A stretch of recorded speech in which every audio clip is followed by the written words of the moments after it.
तिमीले त खै यो डडाल दिन्छौ जस्तो लाग्यो यार निभाएर गर्नुपर्ने आगो लगाइदेला यार प्रसाद पुरा हौसले खान केटाहरूले युवराजले हाम्रो युवराजले रबिन भाइले अनि हाम्रो अर्को युवराज त नरियल मात्रै छ त र हाम्रो यहाँ हुनुहुन्छ सागर दाइ यहाँ हुनुहुन्छ युवराज दाइ यहाँ हुनुहुन्छ मोटालाल दाइ र हाम्रो रबिन भाइ चाहिँ माथि चढ्दैछन् यो हाडे काफलको बुटो रहेछ यार म त फर्स्ट टाइम देखेँ यस्तो हेर्नु त यहाँ हाडे काफल टिप्दा टिप्दै यहीँ नजिकै त फेरि लाली गुराँसको बुटो पनि रहेछ होइन कति ठाडो हो यो बाटो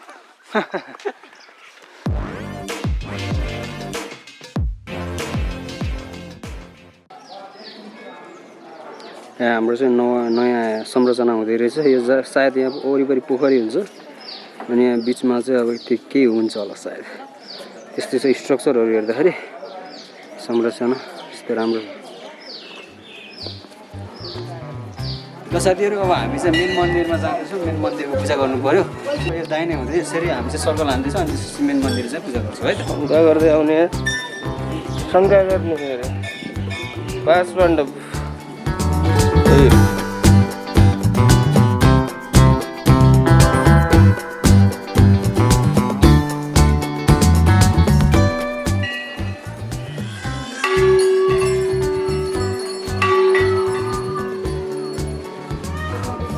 हिरोहरूको एन्ट्री हुँदैछ ओके छैन दानपेटी माग्नु उतैसित दिन्छ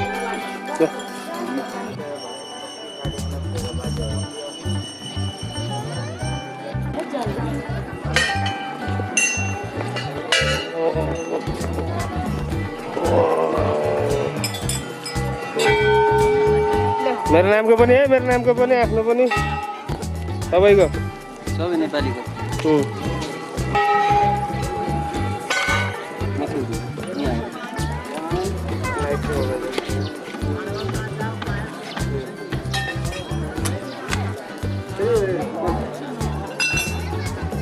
भाइको अब के गर्ने गर न केटा आउँदैन भने सोधो यहाँ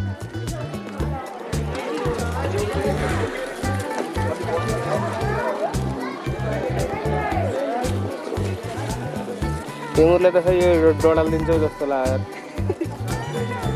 निभाएर गर्नुपर्ने आगो लगाइदेला यार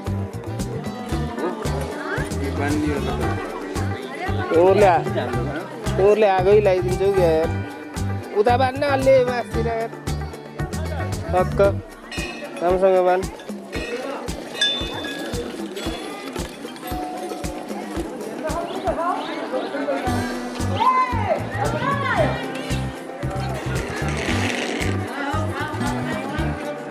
यहाँ त नराख मेरो झन् आगो लाग्छ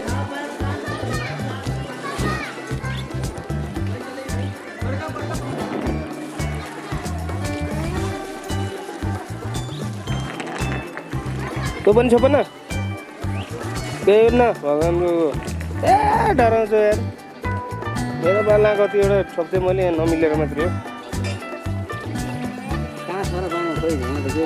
घन्टीमा बाँध्दै मेरो नामले उयो के हो प्रसाद होला नि खै प्रसाद ल्याऊ यही मैले खानु पर्दैन भगवान्ले खानु परेन प्रसाद छैन के खोज्नु खै र ए हिँड्न हो सही भनिस् नि प्रसाद पुरा हौसले खान केटाहरूले युवराजले हाम्रो युवराजले रबिन भाइले अनि हाम्रो अर्को युवराज त नरियल मात्रै छ त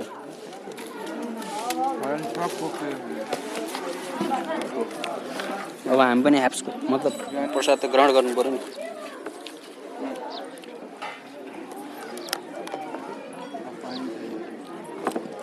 प्रसाद फ्याँक्नुहुन्न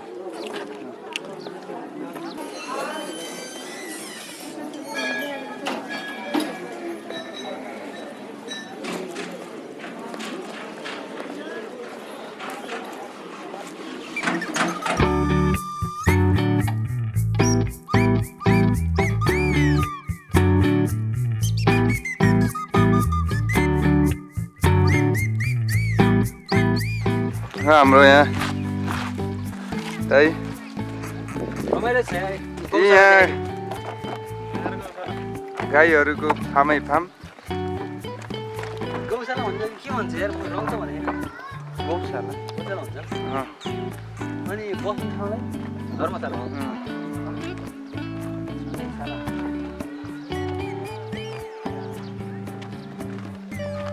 गुफा जाने बाटो हो यहाँ।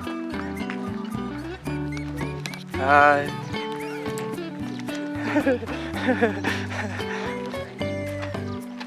अब हामी साथीहरू केपतिर जाँदैछौँ गुफातिर। हेर्दै गर्नु होला, म एकदम उत्साहित छु। म त के छ झोला किन भिरिरहनु भएको छ यहाँ यी ड्रोन ड्रोन सट पनि हल्का हान्नुपर्छ, त्यही भएर सबै सामानहरू लिएर गइदिएको क्या। अब के भने यस्तै छ, दुःख गर्नुपर्छ।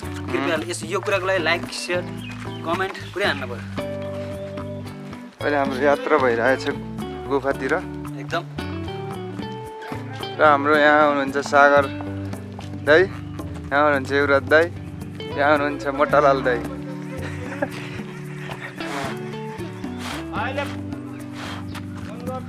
दृश्यहरू हेर्न सक्नुहुन्छ टाढाको। यो भयो स्वर्गद्वारी। हाम्रो रविन भाइ चाहिँ माथि चढ्दैछन्। यो हाडे काफलको बुटो रहेछ यार, म त फर्स्ट टाइम देखेँ यस्तो। हेर्नु त यो पातहरू, ए यहाँ हाडे काफल रहेछ यार। काफल त काफल, यो हाडे काफल भन्छ कि बाहिर टिक्दैछ। यहाँ पनि रहेछ ए हाडे काफल। काँचो, यो चाहिँ काँचो हो। अब माथि त्यहाँ भाइले चाहिँ पाकेको टिप्दैछ। यस्तो बुटो हुँदो रहेछ यार।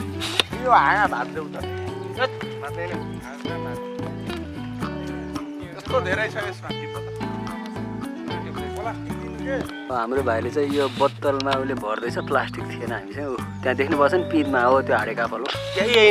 अब टिपेर ल्याउँछ भाइले, खानुपर्छ। अब भाइ फेरि अर्को रुखमा चढ्दैछन्। हाम्रो यो रुखमा चाहिँ अलिकति धेरै देखिरहेको छ काफलहरू। ए बहुत धेरै देखिएछ। अब त्यहाँ भन्दा यहाँ चाहिँ अलिकति टाइम दियो भने यहाँ धेरै हुने सम्भावना देखियो।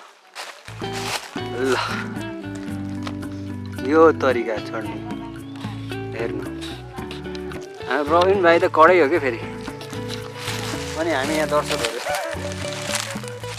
पुग्छ भने दर्शक ए यो हाडेका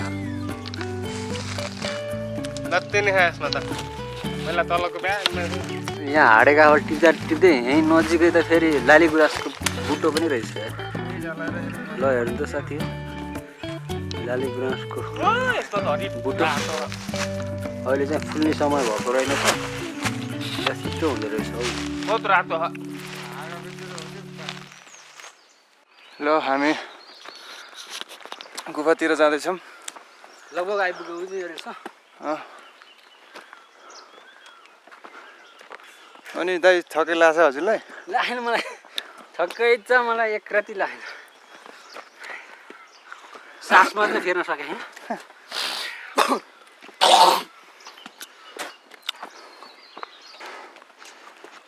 होइन कति ठाडो हो यो बाटो।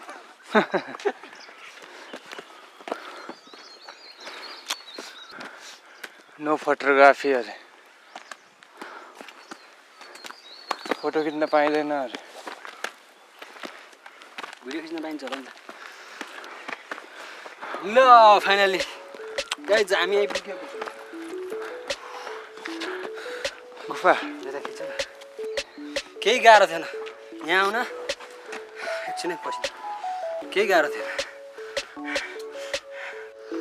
ल साथीहरू अब म चाहिँ भित्र जान्छु, दर्शन गर्छु। पुरै हुँदो रहेछ यार।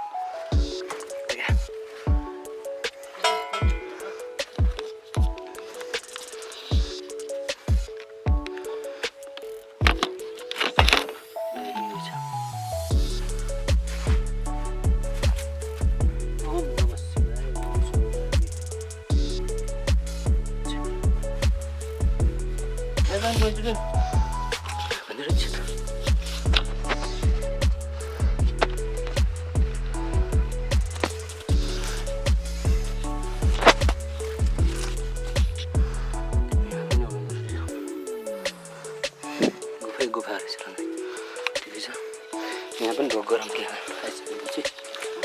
आइसकेपछि यहाँ पनि ढोक गरौँ।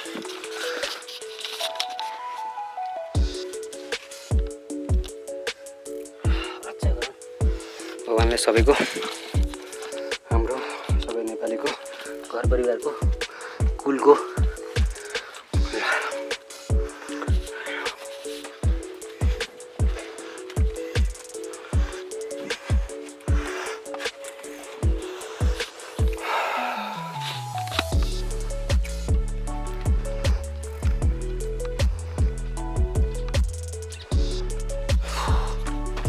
यो साथीहरु अब यत्रो ब्याग बोकेर आयो। यो ब्यागमा ड्रोन छ, ड्रोन सुट हान्नु पर्ला भनेर भनेको यार। त्यहाँ माथिपट्टि फेरि आर्मी एरिया रहेछ, त्यो आर्मी एरियामा खिच्न भएन, रेस्ट्रिक्टेड एरिया सम्मान गर्नुपर्छ त्यसको पनि। अनि यार त्यो खिच्न नपाएपछि उडाउन पनि भएन, ल्याउन मात्रै भयो यार, गाह्रो भयो यार। ल हामी चाहिँ श्री स्वर्गद्वारी तपोभूमि,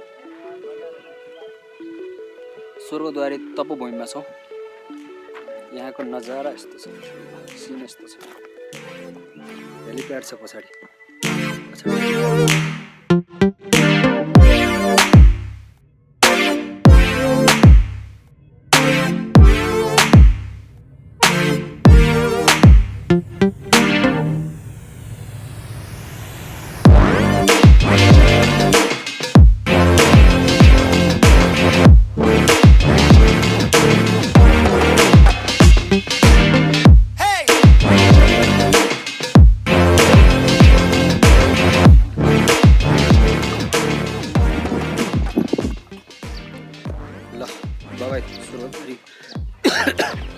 बाबा स्वर्गद्वारी। ल स्वर्गद्वारी पनि फाइनली आइयो।